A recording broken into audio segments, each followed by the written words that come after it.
Hello বন্ধুরা, কেমন আছো? আজকে আমরা দি অ্যাপোথেকেরি ডায়েরিজ এর এপিসোড নাম্বার ৬ কভার করব। এর আগের ৫টা এপিসোড যারা দেখেনি, লিংক ডিসক্রিপশন বক্সে দেয়া আছে। তাহলে শুরু করা যাক। এপিসোডটির নাম হলো দি গার্ডেন পার্ট। এপিসোডের শুরুতে আমরা দেখি যে মাও মাও এবং শিয়াও ওলান রাজপ্রাসাদের বাগানে আয়োজিত গার্ডেন পার্টির কার্যকলাপ পর্দার আড়াল থেকে দেখছিল। মাও মাও সেই গার্ডেন পার্টির কনসার্টে লেডি গিয়োকোর ফুড টেস্টার হিসেবে উপস্থিত ছিল।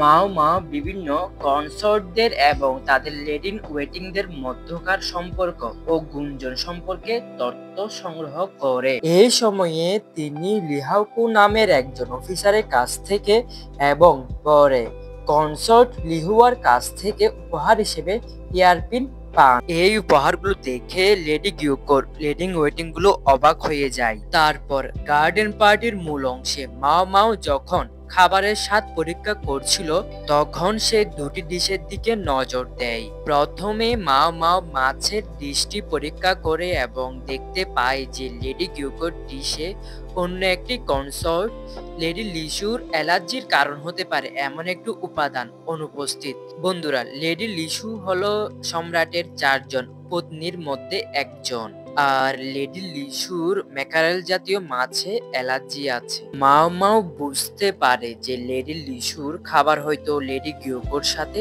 পাল্টে দেওয়া হয়েছে। এরপরে মাও মাও একটি স্যুপের ডিশ পরীক্ষা করতে গিয়ে বুঝতে পারে যে এটিতে বিষ মেশানো হয়েছে। বিষ শনাক্ত করার পর সে দ্রুত সেখান থেকে সরে যেতে চায়। মাও মাও সতর্ক করলেও একজন মন্ত্রী তার কথা যাচাই করার জন্য সেই বিষাক্ত স্যুপটি খেয়ে ফেলেন এবং সাথে সাথেই অসুস্থ হয়ে পড়ে। তখন ঘটনাস্থলে মাস্টার জিনসি উপস্থিত হয় এবং মাও মাওকে খুঁজে পায়। মাও মাও মাস্টার জিনসিকে বলে যে সেও বিষ খেয়ে ফেলেছে, তবে তার দেহে আগে থেকেই বিষের সহনশীলতা তৈরি করা আছে। ওই অসুস্থ মন্ত্রীকে বাঁচানোর জন্য মাও মাও দ্রুত বমি করানোর ওষুধ বের করে দেয়। সুস্থ হওয়ার পর মাও মাও মাস্টার জিনসির কাছে লেডি লিসু এবং তার লেডি ওয়েটিংদের ডেকে আনার অনুরোধ করে। তারপর মাও মাও আবিষ্কার করে যে লেডি লিসুর হাতে ফুসকুড়ি আছে, যা ম্যাকারেল মাছের প্রতি তার অ্যালার্জির লক্ষণ।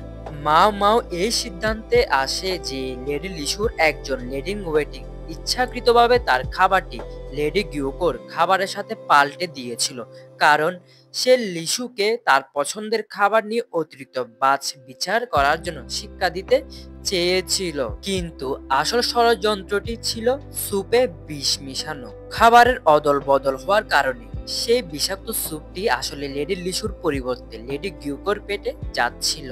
তবে যেহেতু লেডি গিয়োকো ওই ডিশটি খায়নি এবং মাও মাও বিষ শনাক্ত করেছিল, তাই একটি বড় বিপদ এড়ানো গিয়েছিল।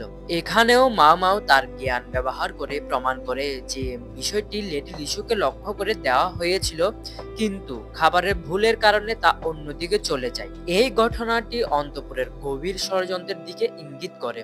তারপর মাও মাও লেডি লিসুর লেডিং ওয়েটিংকে অ্যালার্জি সম্পর্কে ব্যাখ্যা করে যেন ভবিষ্যতে সে এমন কাজ আর না করে। আর এখানেই মূলত এই এপিসোডটির সমাপ্তি ঘটে। বন্ধুরা, এই এপিসোডটি কেমন লেগেছে অবশ্যই কমেন্ট করে জানাবে। আর যদি ভিডিওটি ভালো লেগে থাকে অবশ্যই একটা লাইক করবে, আর চ্যানেল নতুন হয়ে থাকলে অবশ্যই সাবস্ক্রাইব করে এই চ্যানেলটির সাথে থাকতে হবে। আপাতত জন্য গুড বাই।